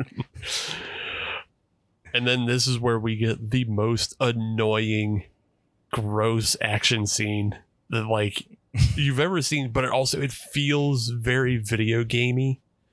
Just the way it feels, or actually not video gamey, it feels motion comic book with the way the lights go completely out, and then of course, Stephen Dorff's dudes show up, and the way this dude blasts through the windows. Yeah, just the way this dude blasts through the window. It's not even a real person, I guarantee. It's like It may just be hand drawn for all I fucking know, but it's not a person. It looks like it's just a shadow swinging through the window. Yeah. And or dropping through the window, whatever. Yeah. Just the frame rate and the motion on it feels like a motion comic book that you got on a CD from a box of cereal. And then it just does all this hyperkinetic cutting of Tara Reid and Christian Slater on green screens that have been blacked out in post, and they're just shooting in the shadows. You see monsters in the shadows, and you see like this team hiding behind some boxes, and they're shooting in the shadows. And none of it makes any fucking sense, and you have all these light up bullets flying across the screen. It is just the most garish and annoying thing to look at. It's like they're shooting indiscriminately, and you never get an indication of anyone's real position in the room. No. Like, they do a scene where they're like, the bad guys are, the monster is there, and then you get the idea that I guess the monster drops down in the middle, and they're just all shooting at each other. Like, it feels like everyone is just shooting indiscriminately at the other humans, and no one's actually has any idea where the monster is. Yeah. But no one gets shot. No one ever gets shot. And then there's like, and then they show like one of the, quote unquote soldiers, like Dorff's soldier guys, and he's facing the other direction, but now we're looking from another direction. He's just shooting at a box, and it's so disorienting. You never get any really sense of danger because it's just total confusion from the viewer, but everyone on screen seems to be pretty comfortable with the direction they're shooting. Yeah. It's just, and like the monster. So it's never like that, oh my God, where is it? It's never that Predator scene where they can't find them and they're panicking. Yeah. They're just standing and silently shooting in a lot of different directions. Yeah. Yeah. And no one is really occupying the same space. Like, the monsters are on their own screen. Tara Reid and Christian Slater, they're on separate screens, and the Bureau guys are on their own separate screens. So no one's occupying the same space. And then just to even lend more to that, it seems like they're shooting at each other, is there's one shot that's like taken from an overhead angle of just the floor, but it's not like a good layout of the floor plan. It's just like a piece of the floor, and then there's bullets crossing over each other. Like, it looks like it looks like the Crossfire commercial with just shit like running past each other. It doesn't make any fucking sense. Blasting in different directions. Yeah. And everything's mostly just black on screen, so you can't really see a lot what's going on, except for like when the muzzle flash happens. So that kind of, they're really trying to do some like Matrix in the dark shit. Yeah. And it ain't landing. I know like this couldn't have been like a creative choice that Uwe Boll came up with, and I'm trying to remember if there's like some John Woo or other Hong Kong film from the 90s that did something like this, that like used the muzzle flashes as a light source, but it just doesn't come to mind. Yeah. There's no way he came up with the idea, because it really feels like he's trying to execute something that he saw someone else do. Yeah. But he obviously was incapable of it. Yeah. He thought it was cool and thought he would just include it in his little monster film. The lights come up because it seems like they kill all the alien monsters. And then we haven't talked about the monsters keep the lights off somehow. Yeah. They disrupt the when they come current. And something like that. Yeah, some dumb shit to explain why we get to flicker the lights when the monsters are on screen, and why we get to keep it dark to make our CGI look slightly better than it would be. But yeah, as soon as the lights come up, Steven Dorff is on screen, which is funny because that means like we don't see him in the shootout, so the lights come up and now Steven Dorff is back on the scene. I was here the whole time. But this initiates stage 2 of the assault to get the MacGuffin, and this is where all the orphan zombies now, like it's so lazy and just like a rehash of him doing his zombies from House of the Dead, and it just sucks. But in this fight between the Bureau and the orphan zombies, out of fucking nowhere, 2 Asian guys show down and fight each other. And one of the zombies... One of them's a karate zombie. Yeah. One of them comes in throwing kicks like Huang from Tekken. Yeah. He throws taekwondo kicks at one of the Bureau guys. And it's like, everything we've seen of the zombies at this point is that they just walk up and choke people. They don't have like a mind of their own. They don't have like extra abilities. They're just like stalking mummies or whatever. But this one comes out of nowhere and just starts throwing double kicks and then fights off. Just incredibly fluid movements. Yeah. Like it's so fucking glaring and out of nowhere, and it's hilarious. And it's one of those things. And then of course the only like of Dorff's like agents or whatever, the only Asian one is the other guy fighting him. Yeah. Like, and he just goes hand to hand with him. Like, he doesn't have a gun. He just karate kicks. Nope. He's not even wearing his helmet like the other guys are. And so he takes him on. They have a quick little karate fight, and then he breaks the guy's neck. And I just have to believe in my heart of hearts that this was a B team thing. Like, this was a day Uwe Boll was not on set. And a day where the stunt guys were just talking to the B unit camera director and was like, hey, can we do something? Can we do something? Let's just shoot it. Yeah. Can we do something for our reel? Like for our stunt team? Because like they put together an okay fight scene at the top of the film. Yeah. For that Steven Seagal fight. Yeah, that's fine. There's like, Christian Slater delivers a double axe handle slam off the top rope. Yeah, he kicks it. Like literally climbs up a ladder and then double axe handle slams him. He gets thrown through a window. They do some good stunt stuff at the top of the show. So like, let's give them this little fight scene to show off their kicks and stuff, and they can put it in their reel for later. So otherwise it's a complete non sequitur. Yeah, it's hilarious. So, and then someone after a hand to hand fight. Someone brought an RPG to the apartment, which is really a left turn. Yeah. How do they get out of the scene? The doctor shows up and he can control them all now. Yeah. But yeah, like that's the thing. All of this is so fucking dark and muddy. Because they leave his apartment, but then just go to another space that's the mine. And it just like it almost looks the same because it looks similar, just like without columns. Yeah, like it just It's obviously the same studio set or airplane hangar they rented, and then they just redressed it for this mine set instead of his apartment set. But like it's still a lot of the same fucking junk hanging around. But yeah, they amass all the Bureau forces, and then Edward, Tara Reid, and Stephen Dorff all go into the mine, and then all the soldiers up top are supposed to fight off the monsters to keep them from going into the mine. And then it's like the battle. It's probably the most boring, just who gives a shit part. The last act, which should have been obviously the climactic, like final showdown, is, like you said, so boring, so convoluted. And again, this is really where the editing, which was already horrific, turns into like really we just mixed up a bunch of scenes and just left them in there because somebody fell asleep and we ran out of time, and this is what we ended up with.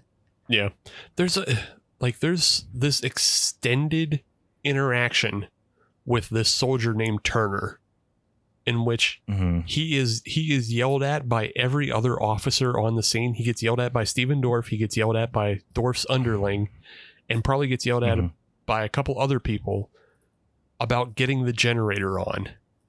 Like, they're just so incessant about the generator. Get the generator on so we have the lights. It never comes back. It never comes back around. No. You don't know who this guy is or why. No, it was. He never plays a bigger part. It was a thing that only needed to happen once with him and Dorff, right? But like they just keep coming back to it because I guess they had those actors on set and not the other actors. So they're like, let's just pad this out somehow. And then him and the generator get blown up by Fish, who was possessed earlier by Hudgens. Yeah. And then the lights go out, and then it's like it didn't seem like the lights were helping anyway. Like the lights would have flickered and been like, what is the point of getting the lights on if they're just going to flicker and go out anyway because of the monsters? Dark is in the name of the movie. We've got to make it the part of what we're fighting against. We're fighting against the dark here. Yeah. I don't know. There's so much stress on the idea of getting the lights working, and it's so boring. It's so convoluted. They'll bump, and then, I mean, I'm jumping ahead a little bit, but honestly, nothing happens for like 20 minutes, but things are constantly happening, but they just don't really seem to connect. And then, I mean, at one point they are like outside and it's dark, and then they like come out of this hole and it's totally light out. Yeah. Like, that's what I'm saying. It just doesn't seem like any time passed, but it went from dark to broad daylight. Yeah, it went from middle of the night to like 11 in the morning. Yeah.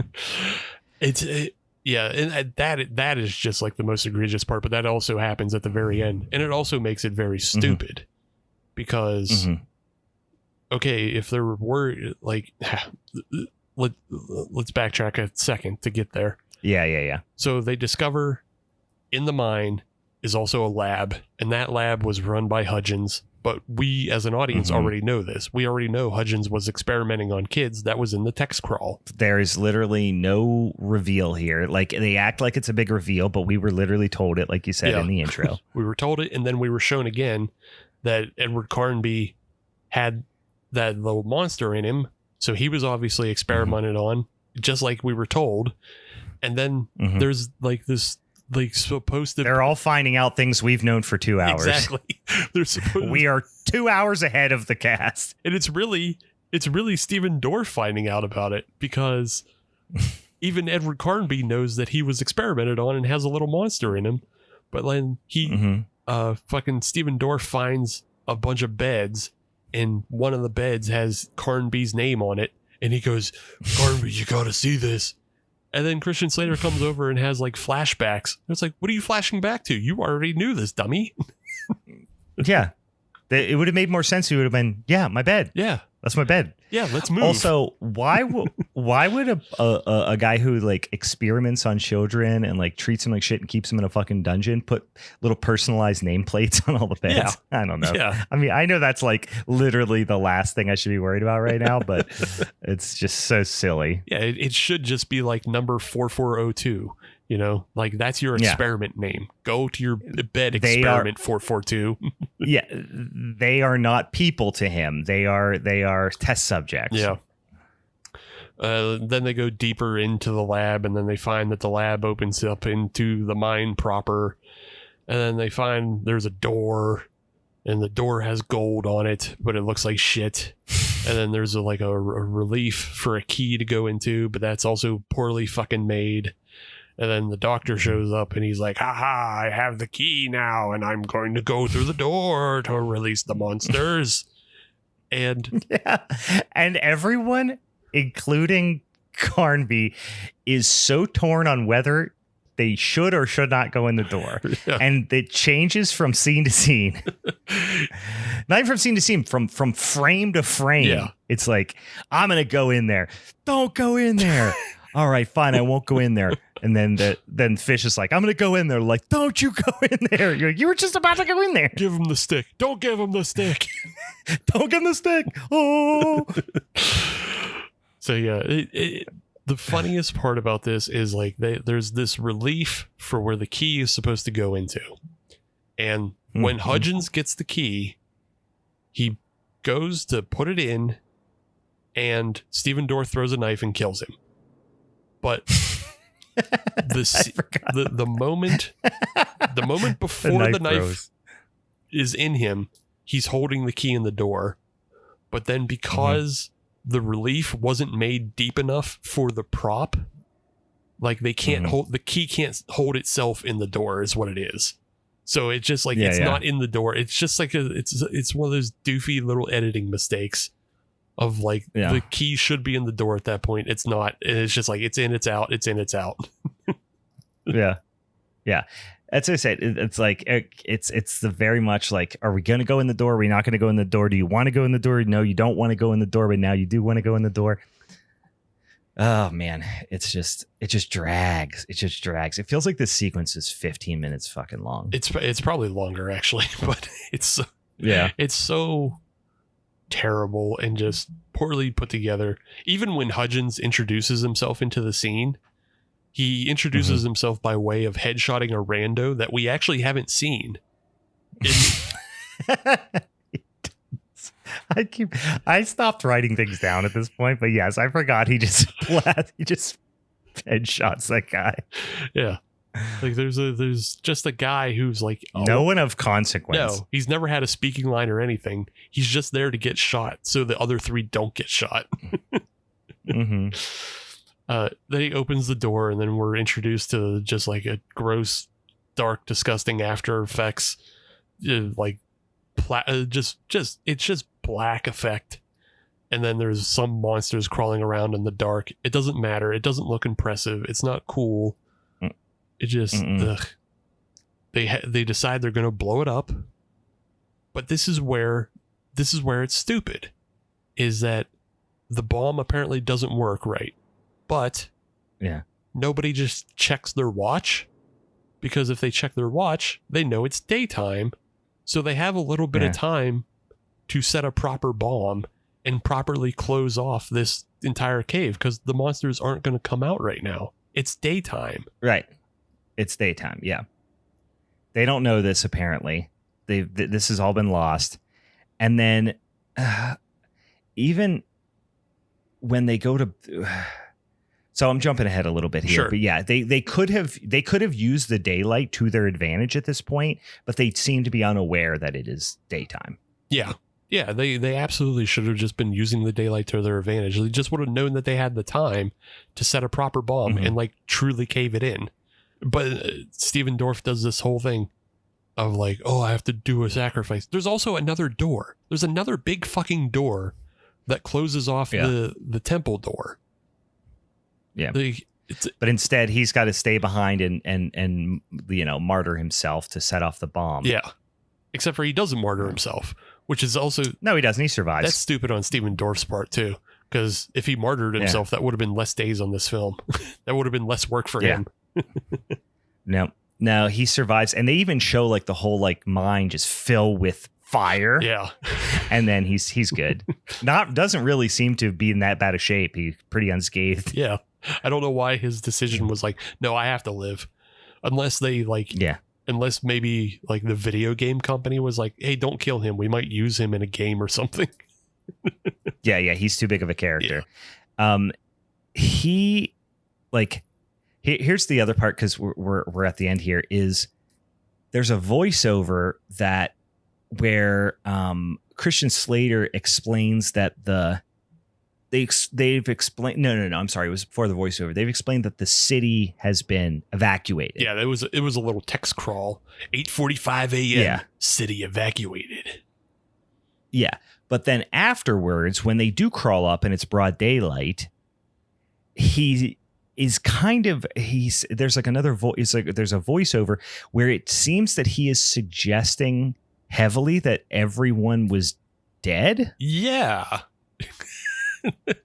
So did they get evacuated or are they dead? Right. Again, this movie doesn't know what it's doing in the last, 20 minutes. It's like, do we open the door? We don't know open the door. There's a cat. We know there's a cat. So cats are safe.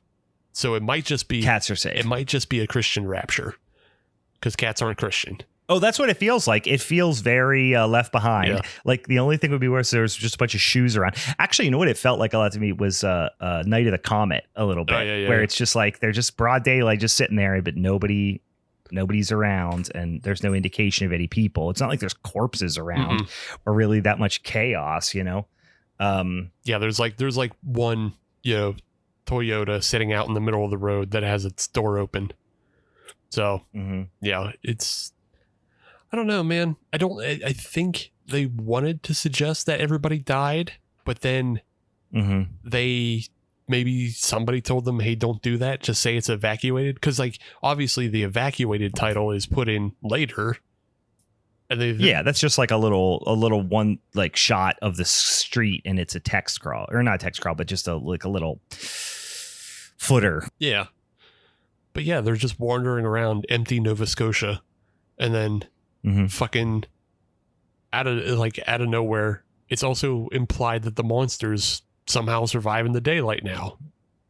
Yeah, because they're like, oh, we're out on the street, and it's like him having just said, you know, it's cryptic the way he says it. I didn't write the line down, obviously, but it was something long. It's Christian Slater with the voiceover, and he's like, yeah, you know, death follows whatever, blah, blah, blah. And it seems like it still is. Like, I forget exactly what he says, but he's essentially heavily hinting at the fact that everybody is dead, even though they had just been apparently evacuated. And then all of a sudden, the camera just like basically races towards them, and you turn around and it's like a surprise face. Like, okay, so what would have been moving that fast and that would alarm him besides the monster? Obviously, it's one of the monsters, but it's broad daylight, so they can be in the sun now or no? Or no. Like, it's just, or it's no. so dumb. So fucking stupid. It just betrays all its own rules. It's just so insanely slapped together. Yeah. There were 100 different ideas flying around. They committed to do a bunch of them. They shot a bunch. It's like they shot so many different ideas, but then in the editing room, they realized they didn't have enough of any one idea to make a cohesive movie. Right. So they just had to piece it together. It's like we've got like four, you know, it's like we've got four puzzles and they're each 100 pieces. And now we're going to try to build a 500-piece puzzle out of the individual pieces of those other 400-piece puzzles. If I have a puzzle of hot air balloons and I have another puzzle of puppies, assumedly I could put them together and have puppies in the hot air balloons, right? Yeah. Actually, that might be too much logic, because I think it was like 7 things. Yeah. It just doesn't make any. Again, you're like, where did the $20 million go? I mean, I'm sure they had to pay some like licensing fees to use the name of the game and the characters, or at least a couple of the characters. You know, I'm sure they had to pay, you know, listen, Tara Reid and Christian Slater in 2005, 2004 are not that expensive. So I wonder, where the fuck did $20 million go? Like I said, I'm pretty sure it went as kickbacks to the city, because in this last scene, like they're wandering around empty Nova Scotia. So just like, you know, emptying the city and shutting those roads down. Like they paid the city off to do that, and then they like kick back a whole bunch to like city officials. Yeah, I like to think that like Uwe Boll has some sort of bizarre, extremely expensive habit, like not even necessarily like a drug habit, but he's like obsessed with like going to like Disney World, or like he's obsessed with like really high end, like you're gonna find out he's like the most visited diner at Noma. Like he just has some sort of weird obsession like that, where he just dumps all his money into it. I think we talked about this recently, where it's like that episode of I Think You Should Leave, where the guy's like obsessed with the shirts, with the complicated patterns. Like they're so complicated. It's $1,000 for the shirt. Like Uwe Boll just has some sort of a weird obsession where he like buys weird art or something, you know, and it's just like, so that's where everything goes. I don't know. It's a non-typical, non-sinister addiction, but it's still an addiction to something. Like it requires insane amount of money. Yeah, like he has to like breathe ancient air out of like jars that he buys online or something like just some sort of weird like what's the fucking Facebook guy's name, like some Mark sort Zuckerberg. of weird addiction that you could see him have. Like he's obsessed with eating like dinosaur eggs or something.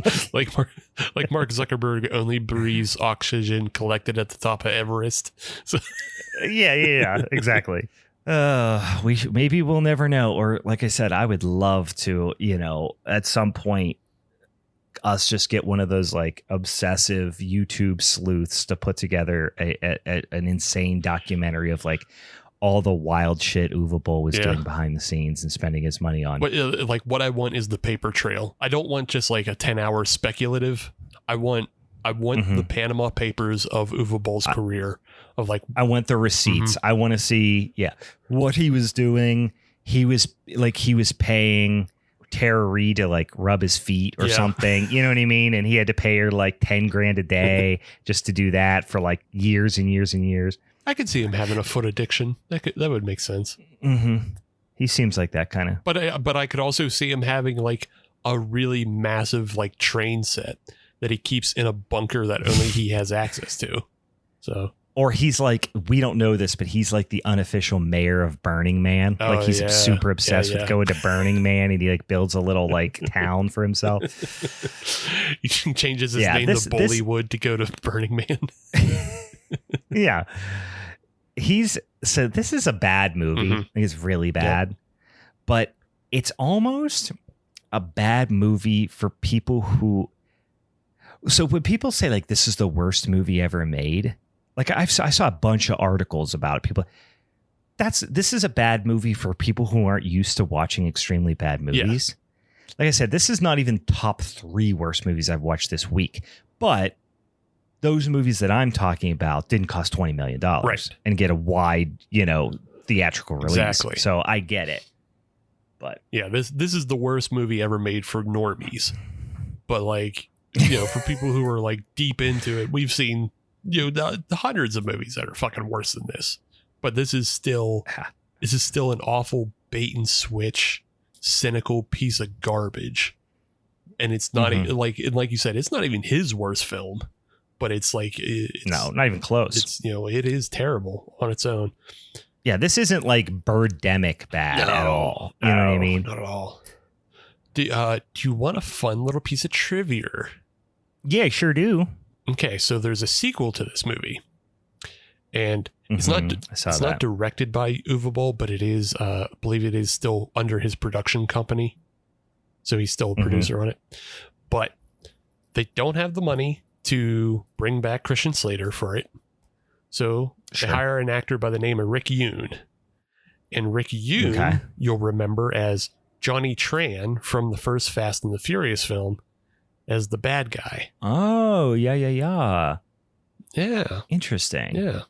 Yeah. He, I remember him. Yeah, I remember him because then they go and meet him at the, I remember Johnny Tran. Yep. But it's just a fun, they replaced Christian Slater with Johnny Tran to make, and I believe it's actually a prequel to this movie. Even though it says Alone in the Dark 2, I believe it's a prequel to this one. I can imagine. I hope it has a title like Alone in the Dark 2, the sequel, or Origins. Before the Dark. Alone in the Dark 2, Before the Dark. I got to assume Johnny Tran put up a better performance than Christian Slater. At least he probably tried. He probably tried. He was still doing shit. He was also good in Ninja Assassin. Really good. Ninja Assassin. It's a good movie. It's fun. It's stupid. Well, any final thoughts on Alone in the Dark? Oh yes. Are you happy you pulled this out? Oh yeah, I'm happy I pulled it out. But another reason why we did this one, I got 2 more points and we can wrap up for good. But another reason why I pulled this one out is I actually am sitting on like a nuclear weapon, but I'm not gonna just drop that one just on you. Like we gotta have guests as well to rip that one. Sure. So that's in the back pocket. But I figured, hey, this brought together some things. It brought together video games that you were mad at. It brought together Tara Reid and Stephen Dorff, and brought back Uwe Boll. So got a lot of good things in there. The other thing I wanted to point out, though, was we were talking about the soundtrack, and there was like 3 metal songs that are kind of predominantly featured, like in the beginning, during that fucking dumbass fight, or that dumbass shootout, and then in the credits. There is, for whatever reason, they partnered with Nuclear Blast Records. Okay. And Nuclear Blast Records is European based, and they basically just handle like all of the huge metal acts from Europe. Okay. For whatever reason, they partnered with them and put out a 2-disc soundtrack called Alone in the Dark, music from and inspired by Alone in the Dark. Okay. Now, if you watch the movie, there's only like 3 tracks. There are 36 tracks on this album. Oh my God. On this double album. And like it's all bands that I'm into and things I like Dying Fetus, The Haunted, Dimmu Borgir, Meshuggah, Cradle of Filth, In Flames, Fear Factory, like all stuff I do listen to. So like I'm not bagging on the actual soundtrack, but I can only imagine this is some sort of grift as well, to have a 36 track double album to one of the worst movies that you can see in theaters. And it's tied to the movie, not the game, right? Yeah, no, it's tied directly to the movie because it released in conjunction with the movie, and it includes it does include the 3 songs that you hear in the movie. How bizarre! So, yeah, I mean, listen, it certainly isn't surprising. I mean, Uwe Boll, if he thought, he could make a buck, I'm sure he would, put his dick on a train track. So.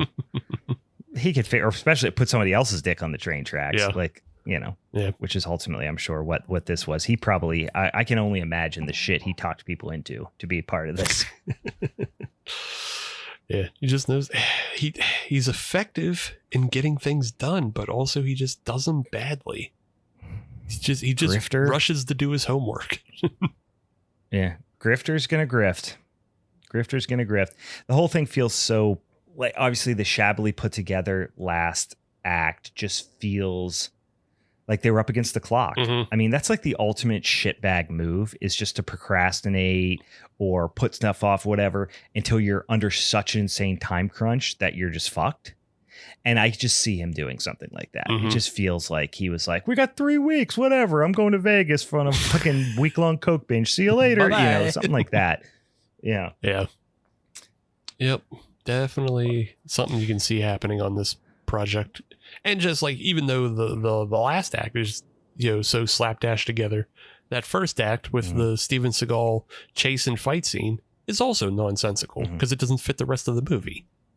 So it's just another thing and it feels like he spent the majority of the money he spent on this movie, I feel like, is in that scene too. It's in that sequence. Oh yeah, because there's a bunch of practical car wrecks and fucking glass breaking and shit like that in there. Yeah, it's so early, and I was just like, wow, this is when I started looking up how much money they spent. I was like, it's $20 million. Holy shit! Like, there's going to be some stuff in this movie. Nope, it's all done in the first 25 minutes. Guys, I would say, sometimes these types of movies, I say, go watch it. It's fun. This, honestly, not fun. Don't watch it.